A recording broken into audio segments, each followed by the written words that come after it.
Good morning. Good morning. Got a good crowd today. Thank you for joining me today. Thank you for our folks that are watching from home for joining for the town hall as well. We have some guests with us today, and welcome. So if I haven't had a chance to meet you, and I believe I've met everybody here, my name is Michael Friedel, your Executive Director, and for our folks joining us at home, today is February 26th. This is the February edition of the Town Hall. So you may have noticed that we have replayed our town halls a little bit differently lately.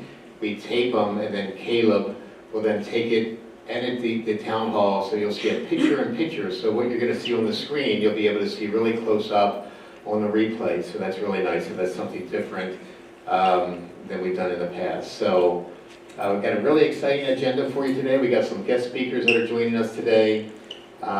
We have, first of all, we're going to go into a sales update, and I'll share that with you. Jeannie's not able to make it today. And then we have Susan from Aegis Therapy who's going to be joining us today, and she's going to give us an update about therapy and some events that are taking place. We'll invite Carrie Rodriguez up. She's going to share some information about staying safe at home, which is really important.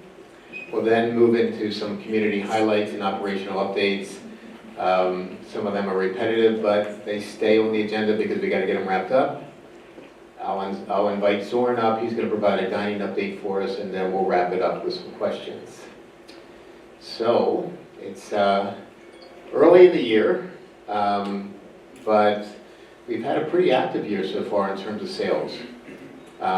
We didn't have any closings in January, but we had 2 in February, and then we have 2 more scheduled in March. We don't have a lot of inventory right now. You can see on the screen we have 3 one-bedrooms, 3 St. Cape Charles, and then we have 1 cottage, 1 Oak Island. So we do have some folks in the queue that are probably going to be listing, but this is what we have right now. So it's been fairly active so far. And as you're well aware, we're getting ready to head into primetime real estate season, so I would imagine we're going to see some more activity. So with that, I'm going to invite Susan up. We're going to need to get you the mic here.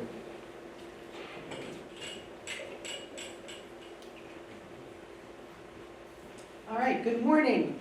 I am Susan. I am the Rehab Director with Aegis Therapies, who Lee contracts with.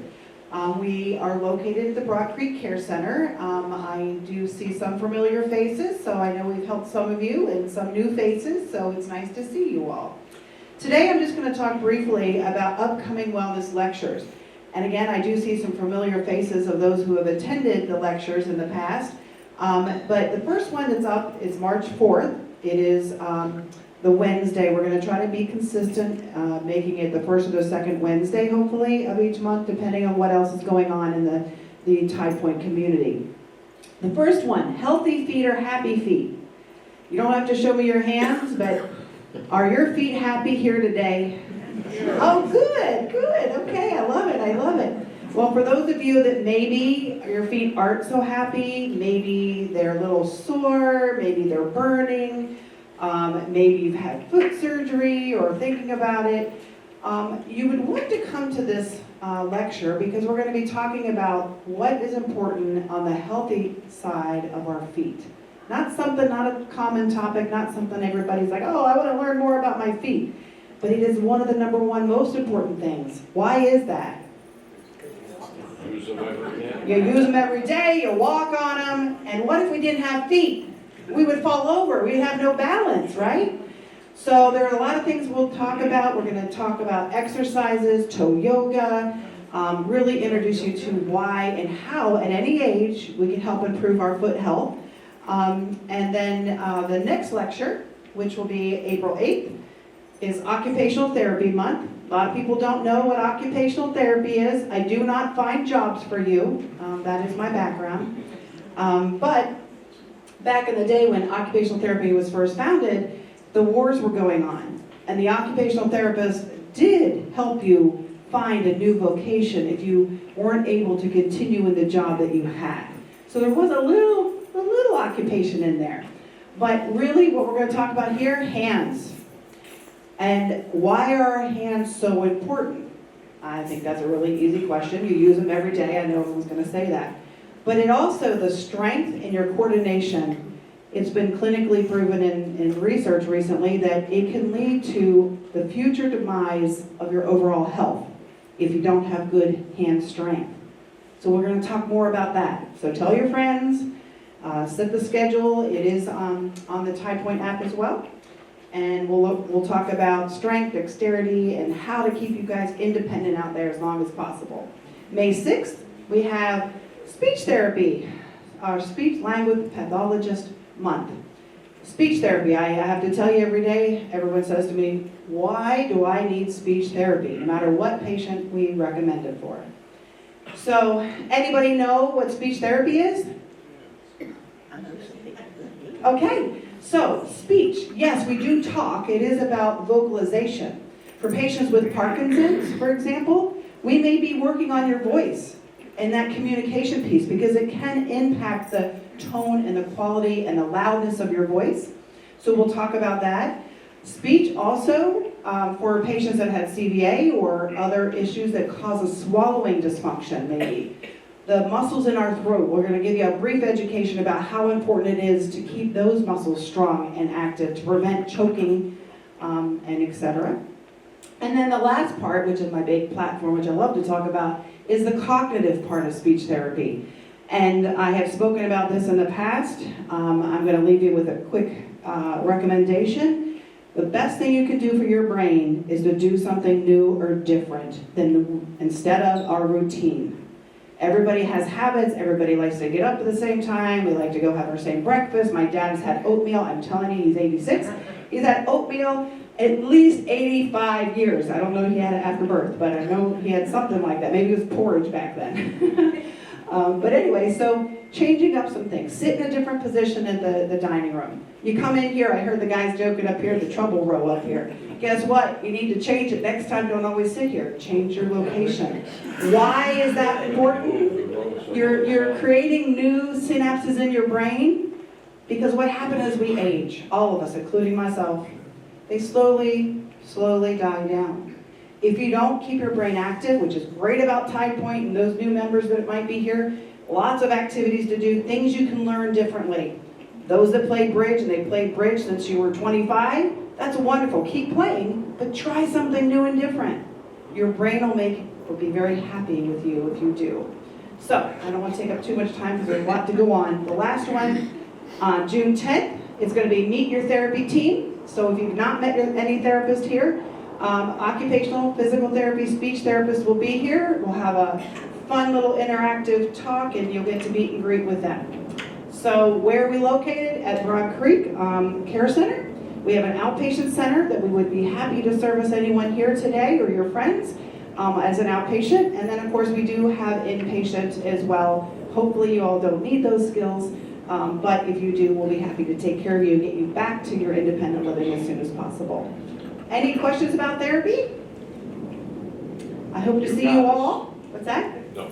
Oh, okay. Hope to see you all soon, and I'm going to leave some of these lecture dates at the concierge desk as you leave. Feel free to pick them up, but they'll be in your app as well. Thank you all. Have a great day.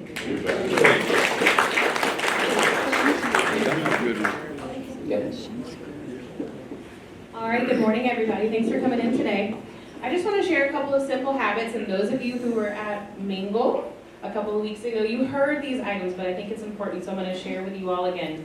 A couple of simple habits to help you stay safe and well at home.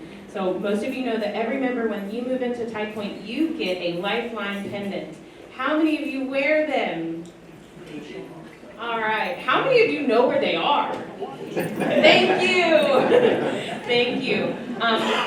We give those to you all so that you can wear them to help keep you safe, because unfortunately we never know when we might have an emergency, and sometimes we have accidents. I'm a little clumsy myself, and I happen to stumble and fall quite often, especially when I'm going up and down the stairs within my home. So I could find use of doing that as well. For myself, I have an Apple Watch that notifies my family if I were to fall down. Your Lifeline does the exact same thing for you as well. So if you were to fall and couldn't call for help, your Lifeline would recognize that you had fallen down and automatically call for help and get you the help that you need. And in those time-sensitive times, that's what's really important. So Even if you don't want to wear it all the time, we recommend that you have it in your bathroom. That's the #1 place where people seem to fall, is while they're in the shower or getting out of the shower. But also have it easily available, at your bedside. So if you wake up in the middle of the night and you're having chest tightness and you're not feeling well, you can push that button immediately. All right, also, call for a fall. We know that we have wonderful neighbors here at Tye Point, and you all help each other, and I recommend that you continue to do that. And this is the best way you can help each other, is if your neighbor falls, call for help. The number of people who we've had who helped their neighbor get up and wound up hurting themselves, either they fall down and get hurt, or they strain a muscle, or they pull something. So call for a fall. It is a complimentary service that 911 will come and help you up. They will do an assessment, and there is no charge. No charge for that at all. So always call EMS. Another initiative that the town of Hilton Head has here is called Your File of Life. Who here knows what a file of life is? Who has an updated one on their refrigerator? Really? Okay, good. Make sure that you keep your file of life updated on an annual basis. And a good time to do that is when we are talking about hurricanes in a couple of months. When you fill out that paperwork, cross-reference it with your file of life and make sure that is up to date. EMS uses that, and it is dire. They need that information to know who your emergency contacts are, what medications you're on, any conditions that you might have. This is what they need to provide you with the best level of service that they can. On top of having your file of life, make sure your emergency contacts are up to date. If you have power of attorney paperwork, if you've got a DNR, make sure that you include copies of that with that document on your refrigerator as well. And if you need extra copies, or an updated copy, you can come and see myself or the wellness nurses. We have blank copies, and we'll have those readily available if anybody needs help. All right, and then last but not least, after hours. Some of you may have an emergency in the middle of the night, and when the hospital says, all right, it's time for you to go home, they might try to put you in a cab. Yellow Cab is partnered with Tye Point, so that you don't have to pay them directly, you don't have to tip them directly. They'll bring you home, help you, stop at our security gate. Security gate will help you get into your home and make sure that you're safe. And then they will charge you on your billing statement here. So say you left and didn't have your wallet, didn't have your keys, no worries. Call Yellow Cab and they will help you get home safely. All right. Yes, sir.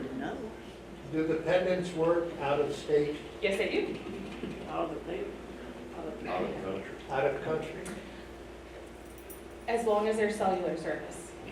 As long as you have cellular service, but there are some islands in the Caribbean that the cellular service is spotty, so just be aware of that. If you have questions, just let me know. Yes, sir. There are some problems with pendants, which I'm sure you're aware of. They're very oversensitive. They're very sensitive, yes. And my wife tried to take her with her one day. She put it in her purse, and put the first down on the table. Yes. And it went off. Yep. And it went off 3 more times during the time that she wore it. Mm-hmm. So that becomes annoying after a while. And that's why we don't take it. Yeah. And the way that we see it, we'd rather them be overly sensitive than you fall and it not be sensitive enough. But the way that you can turn the pendant off, and it talks to you almost immediately, it starts to ring and it tells you, if this is not an emergency, press and hold the button for 2 seconds and it will cancel the call. We have to keep doing that. Or if you wear it on your person and not in your purse, it's really meant to be worn on your person and it's not likely to go off. Probably think it was on the ground. Correct. That's why it went off. Correct, yeah. Yes, sir. How and what does Yellow Cab charge for its services? Yellow Cab charges Tye Point, and then we put it on your bill. I don't know the hourly rate off the top of my head, but I believe we have those rates in our transportation department. Yeah, I would imagine it's not too expensive, particularly if you're coming from the hospital.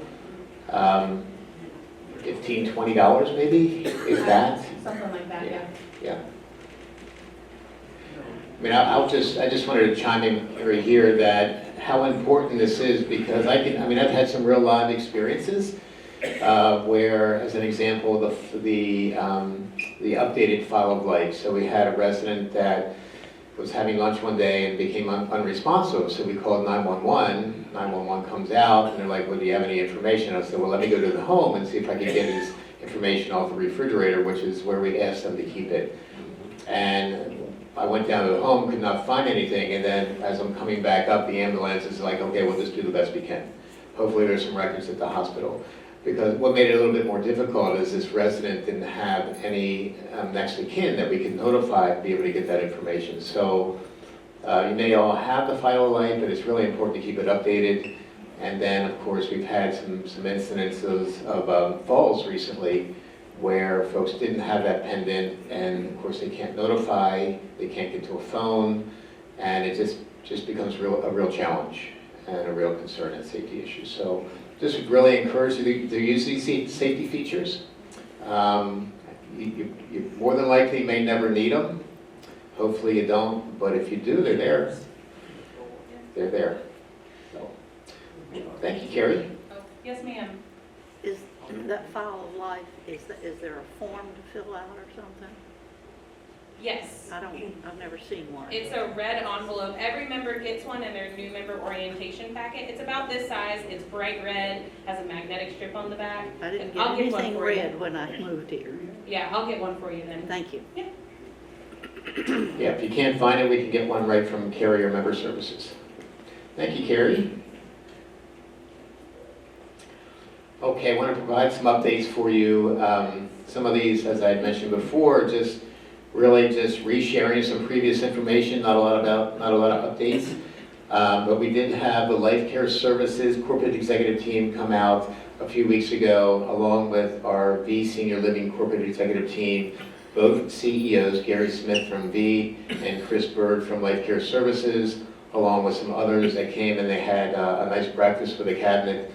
And then right after that, they met with some of the members of the board, so the leadership of the board, for about 45 minutes, which I thought was a great visit.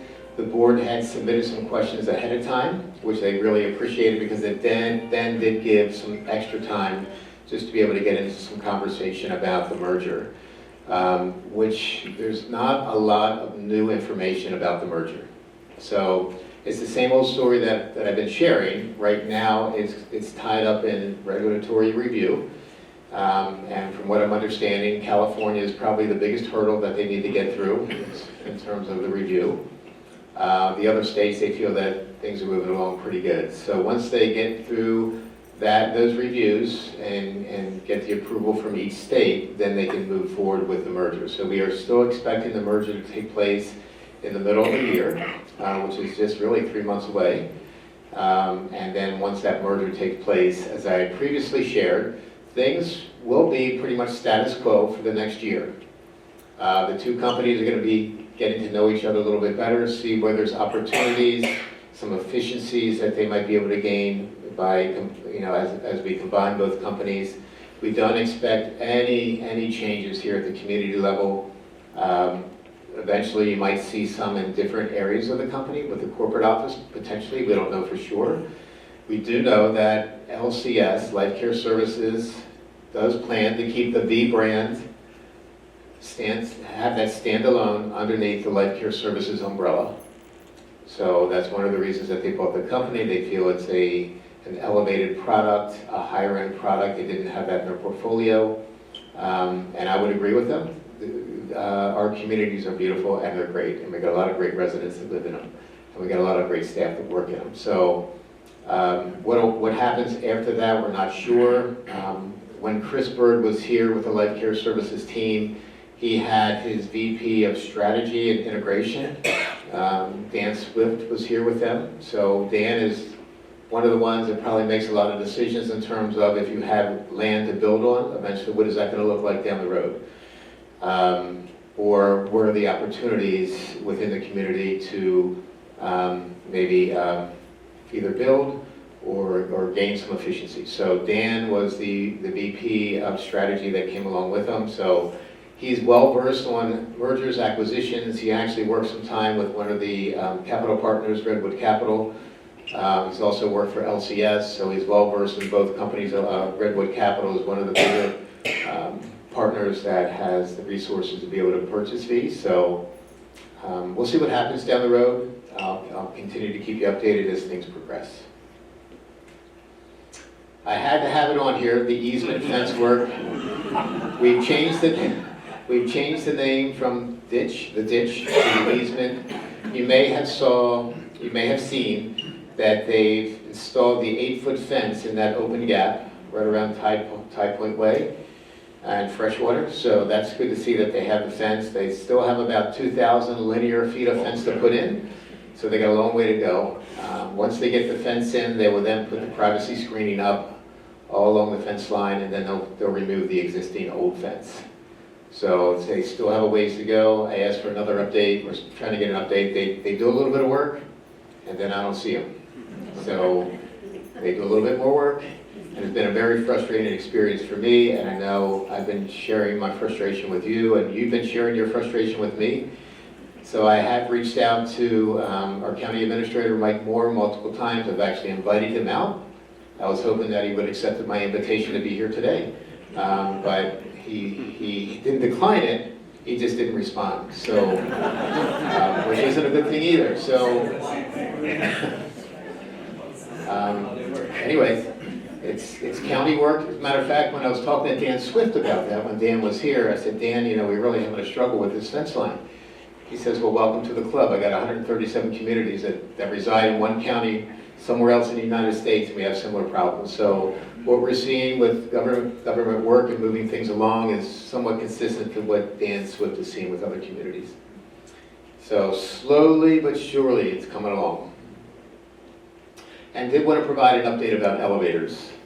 So we have paused elevator modernization until we get an updated agreement with a company that is doing the work for us.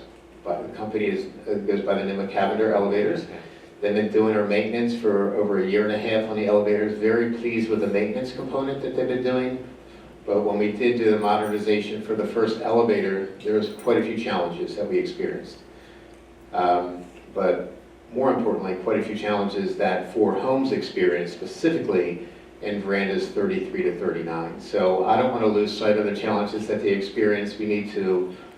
That company needs to learn and be able to move forward in a positive way so that they can do it in the time frame that they shared that they would do it in, which is about 4 to 5 weeks.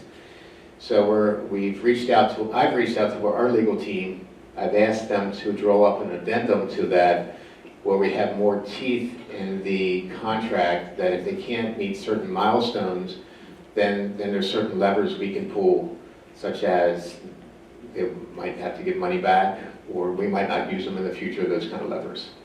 So, well, I'll keep you posted on that as we move forward. And then just a couple other updates I wanted to share that aren't on the screen.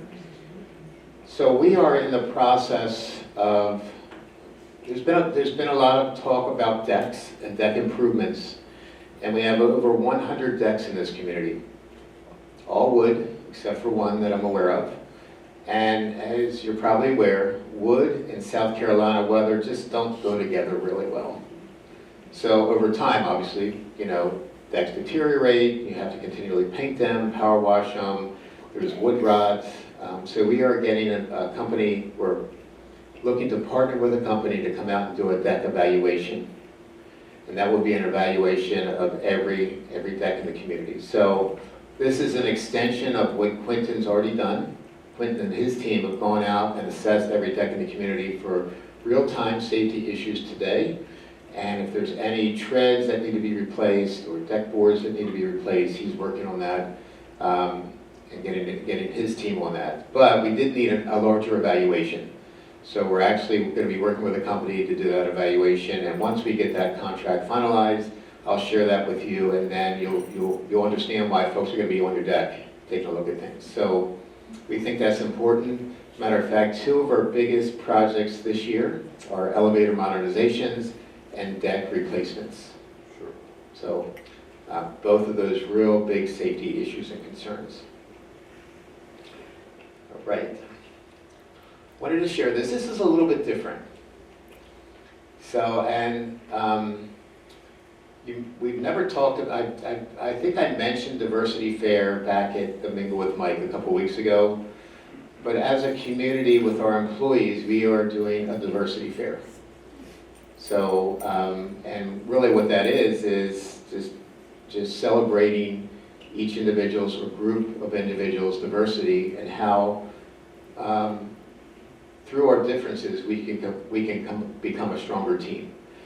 So I thought it would be good to open this up to the residents, the members as well, because we do have a diverse group of residents that live here as well.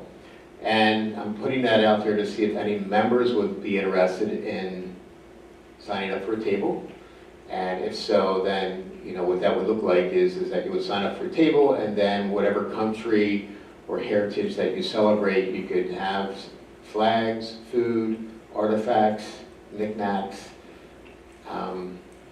whatever you really wanted to do in terms of celebrating that. So why I'm opening it up to members is I think once you get employees and members together celebrating, not only our community becomes stronger. So now we're truly understanding each other's differences and appreciating where everybody's from and how they can make our community stronger. So if you're interested, you can contact Lifestyles. We'll reserve a table for you. We'll get you some additional information. We're looking at Wednesday, March 25th. The time is in flux a little bit. More than likely, it's going to be from 11 to 2. It's going to be right here in the rotunda. More than likely in the ballroom as well. And it's going to be an exciting day. So I know we have some folks from around the world in this. I've seen some of your bios and where you've traveled or where you're originally from. So this could be a really good event. And now I'm going to invite Soren up. And he's got some dining updates to share with you. Good morning, everybody. Good morning. A lot of familiar faces, but once again, my name is Zoran. I'm Director of Dining Services. And yeah, I'm here to share a few updates. It might seem like not a lot, and we've talked about this a lot lately, but the dates are coming closer for some of the major changes. As we sort of embrace this holistic approach to the well-being for our residents and continue to strive for excellence and enhance your experiences, we will continue to work on that and adjust our operation while we listen to your expectations and needs, and we'll continue to change. As our friend from Care Center said about the therapy and keeping your brain active, that's what we're going to try to keep doing. We're going to try to keep all of our brains active and continue to change things up, and like I said, listen to your expectations, listen to your needs, and then kind of evaluate everything, work together with our corporate team as well as the dining committee over here on the community level. And so that brings us to our major change that we, like I said, we've been talking a lot about, and that's the menu change. So we're targeting for second Monday of March, March 9th, to roll out our new menu concept for our dining rooms. Again, a lot of you may have heard this before. We talked about it, but essentially what that means, we are moving to a weekly menu. So far, we provided the daily menus consisting of about 3 entrees and accompanying sides, and that was available each day, each night for your dinner, as well as a couple of entrees for lunch. What we're going to do now, our culinary team is going to put together a 6-week cycle menu that will run for the whole week, each week. What we've experienced, for instance, in a fast casual dining environment, this is going to be the approach that we're going to implement for our dining rooms. So we will have a menu, restaurant-style menu basically, that will run the whole week, Monday through Saturday, and then next week, completely different menu. So why are we doing this? Again, we want to ensure the best quality and consistency of our service and our product that we deliver to you. And we believe this change will allow us to do so. It might seem like a little bit of a cutting down. However, as we continue to focus on the quality and consistency, I think it will bring satisfaction for all of you, and will allow our culinary team to enhance their creative side, and like I said, get the whole team on board in terms of consistency and provide that experience and quality of the food that you're expecting. In addition to that, since we can focus on X amount of items throughout a week as a team and as a production, it will also allow our chef to feature different items, different days throughout a week. You know, you're all well aware of our Friday specials, and that's an opportunity for us to explore even more opportunities to feature items throughout a week, not necessarily just on Friday, but throughout a week, as our chef works with the purveyors and providers of fresh produce, seafood, and proteins. There's always an opportunity, there's always a call from those purveyors. Hey, we have a fresh product in-house. Not being obliged to change what we're cooking today and then completely change everything what we're cooking tomorrow will allow chef to say, well, actually, yeah, I can take 50 pounds of fresh swordfish and I can feature that tomorrow night, along with those 5 or 6 entrees that we are providing throughout the week. So we hope to continue to provide that variety, as well as, like I said, consistency and quality throughout the week. Obviously, this is going to apply for both lunch and dinner. So menu will be printed and listed, like I said, just like a restaurant menu, combination of always available items that will continue to stay available, and those weekly items. In addition to that, not necessarily on this particular date, but also coming soon, as you can see on the bottom, new and refreshed beverage menu. So what that means, and you've seen me talk about it, that we did a couple of presentations. We introduced some non-alcoholic spirits. We introduced some non-alcoholic wines. We're going to enhance that non-alcoholic program. And we're also going to refresh our overall beverage menu with the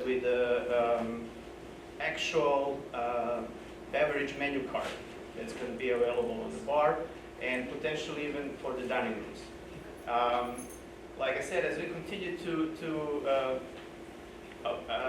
enhance that holistic approach for the well-being, and we want to be partners and continue to provide good experiences and maybe even educational part to your everyday living. We want to work on that beverage program as well, and we want to compile this beverage menu for you to be able to take a look and maybe explore some new items that you're not familiar with and experience something different. So we will be working on that.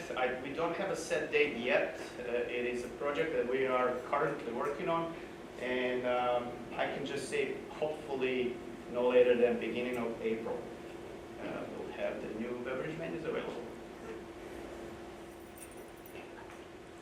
I also wanted to just take an opportunity to remind everybody of our online reservation system that has been, at least from my perspective, working very well.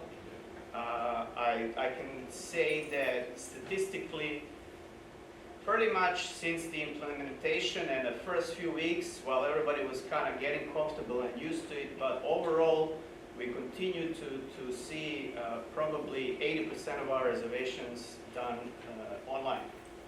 So you guys are owners of that process, and we are super proud of that project and the result that we actually achieved with that. Just a quick reminder, when we talk about that, I just wanted to say that hearing and talking to you guys in the hallways, I noticed maybe there was a piece of information maybe missing for some of you. So just a quick reminder, when you're doing that reservation process, it is important to just select who is in your party right next to your name, not on the bottom as the guest, but actually right next to your name, that little human icon, you can click on that and add residents who are joining your party. If you do so, you will notice when you start typing your party's name, it should automatically pop up. It shouldn't let you type all the way in, type the full name. Once you start typing, it should populate and suggest, make a suggestion. Is this the resident that you want to add? If you see that, you are on track. If you go on the next field to enter the guests, that's literally for the guests who are not the residents. If you have a guest from outside, that's where you would put their name in. That's a little piece of advice to make it easier for you. If you do that correctly, if you add a resident correctly, they should get notified and it should show up on their application as well as an existing reservation. So it's a good little tool to communicate with your friends and parties for the dinners. When it comes to comments and requests, when you complete in your reservation process, at the very bottom, once you enter all the details for your reservation, time, date, number of people, names, at the very bottom there is a blank field for comments or requests. We pay attention to those, we try to read those comments, and we can accommodate. It can go anywhere from, I would like to dine alone, I'm looking for a company, I prefer such and such table. That's something we can't guarantee, but once it's there, it's something we can work with. Sure. So any sort of additional information that you would like us to be aware of, that is a great little tool and a great little opportunity for you to share ahead of your arrival to the dining rooms. And lastly, I just wanted to also remind everybody to please adhere to the dining dress code as outlined in resident handbook, the clubhouse dress code. So once again, just a quick reminder that there is a dress code in place, and we look to continue to keep the environment pleasing for everybody. So to avoid any kind of issues and putting maybe dining team in a situation where they have to point it out, please adhere to dress codes and join us for wonderful meals. Well, some of the things that we've implemented lately, like I said, listening to our community and listening to the needs of our residents.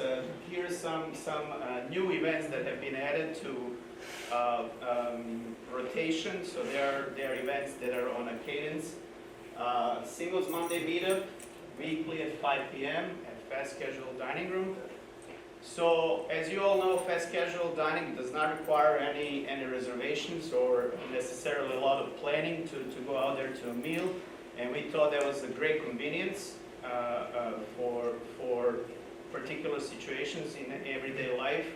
If you get busy with your chores and running errands and you didn't make a reservation, you didn't get in contact with anybody to go dining, fast casual is a great opportunity to just come in, share a table or sit on your own and have a quick meal and continue with your evening, with your day. But also an opportunity to invite everybody to just pop in. And if you're looking for a company, if you're new to the community, this is a great opportunity. Every Monday around 5 o'clock, there's a group of people willing to meet new faces. So come on in and join. Not necessarily just singles, anybody's welcome. Along with that, in the same sort of manner, we added a weekly Wednesday luncheon. And that event is available as an activity on your resident app. So please do pay attention to that and go ahead and sign up for that. It helps us as a dining team in terms of logistics and planning, so that we know how many people we can expect in that particular party. Same thing, it is just an opportunity for the residents to connect a little better, All you gotta do is just look at the app. If there are open spots, sign up, and you will be at a table with a group of people who are here to chat and get to know you a little better. Additional activity in the same manner is a social soiree happening once a month, and it is first Saturday of every month. Nothing huge about that. It's again just about socializing, inviting people to come here and get connected. 4:30 in the bar area. Come on down and get to know your neighbors. Lastly, big surprise, right? It's happening. We have a couple of our longtime employees and longtime team members that really made a big impact on our operation, have decided to, hang the cleats, right? Loretta Young after 20 years and Jeanette Dupont after 22 years with Type Point have decided to retire. We're celebrating our remarkable career. After 22 years of dedication, Jeanette is retiring. And you all probably know Jeanette.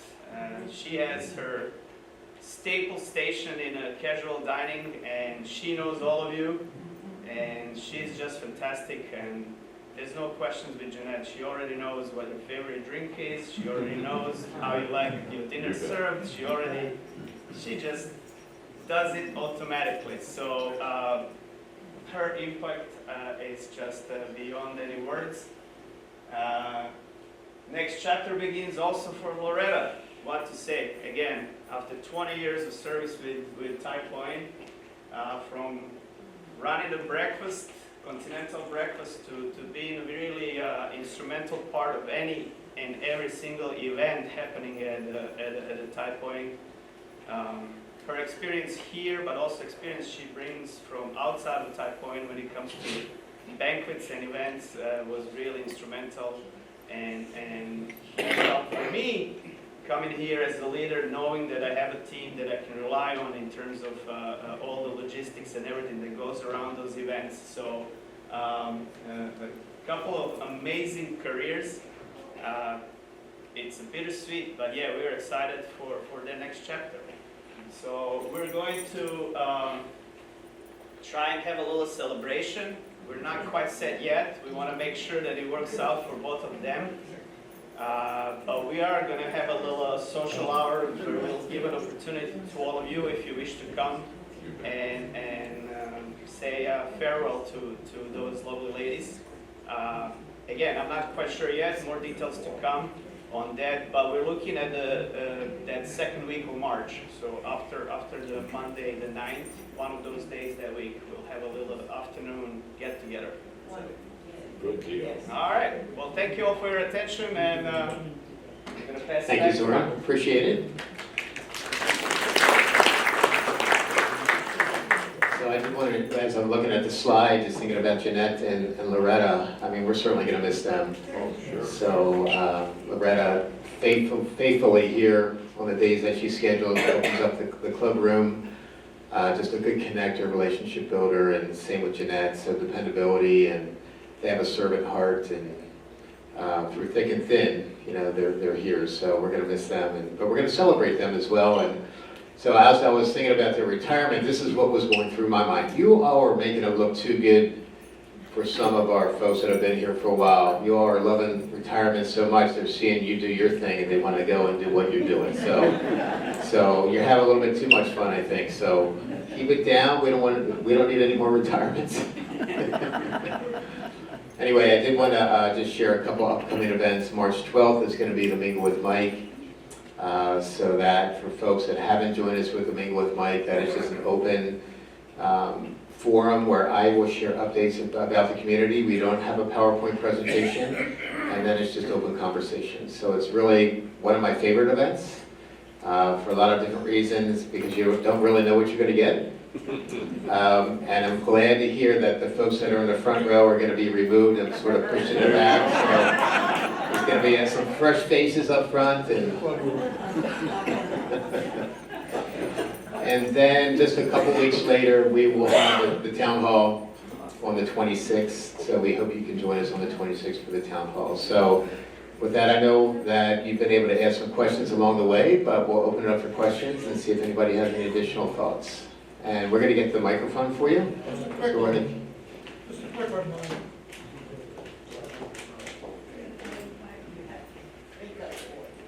Just a quick one. What's the status update on Spectrum versus Hotwire? Status update on Hotwire. So we are working through the contract right now. So we're going to be moving forward with Hotwire. It's just really getting the contract in place.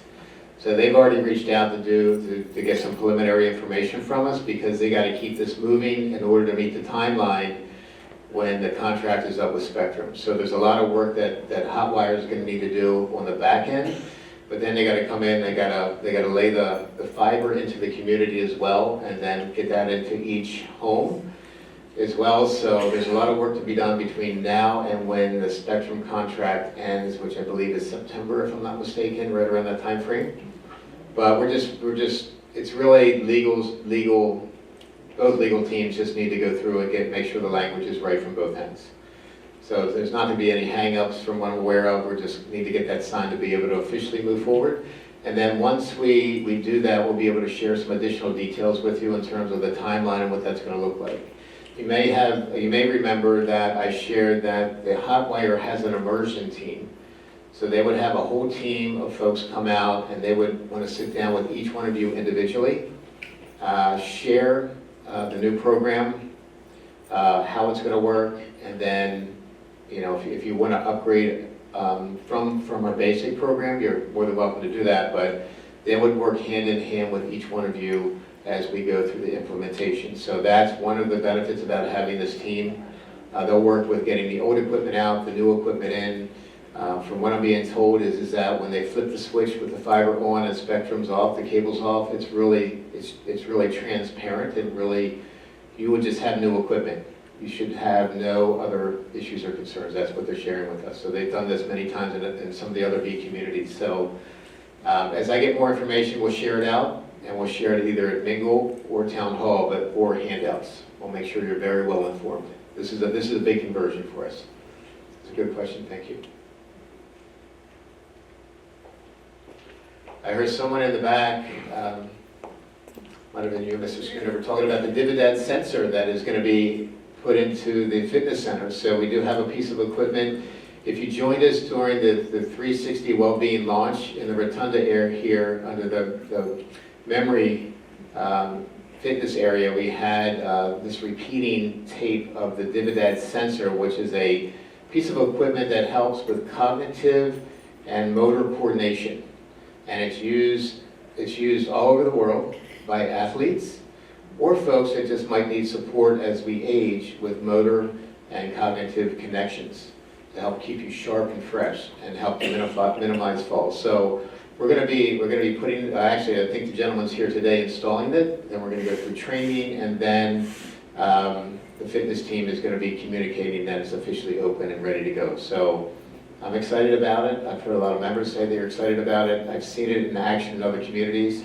So I think this is really going to be good. You can actually get some competitions going on that as well, or you can just use it for the motor coordination. You can get happy feet there.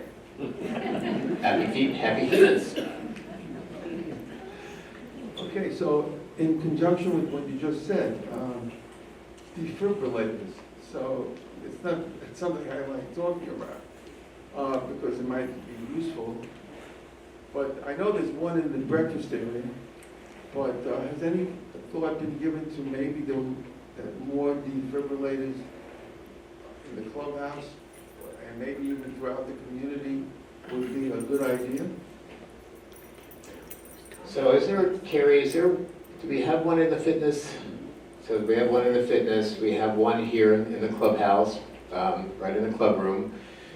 We haven't considered other areas. We do feel that the one in the clubhouse here is centrally located, right around the dining areas, not too far from the concierge.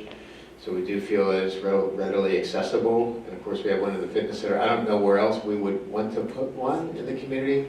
If you want to make some suggestions, we'd be open to take a look at it, but yeah, Thank you. you're welcome. One what? Defibrillator. Oh, Yeah. thank you. I missed that. Okay, I think, okay, well, thank you very much. Y'all have a good day.